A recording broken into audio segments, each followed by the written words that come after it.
Kasi kamot ako ng kamot, guys. Di ko alam kung bakit. Ayun pala, may kumagat sa mata ko. Copy. Hanggang ata. Gusto ko na matulog. Kasi, pikit ng pikit yung mata ko. Di ko mapigilan. Nagugulo na nga yung buhok ko. Hindi kagat, babe. Ang sakit. Dito ko kinakamot. Kasi ayoko nung sa mata ko, pumipikit agad. Guys, tulungan niyo ako, please. Ang kati.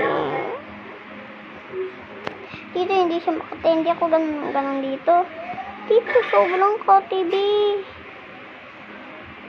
Guys, pipikit ako. Tignan niyo kung saan. Dito ba, guys? Or dito? Sakit. Parang nakikita ko pa may red dito. Ang katihi. Guys, please, tulungan nyo. Nasaan? Guys, mag-comment lang kayo kung saan ba yung comment kayo, guys. Comment. Sabihin nyo kung meron or wala. Sakit. Mag-comment kayo ngayon. Sakit.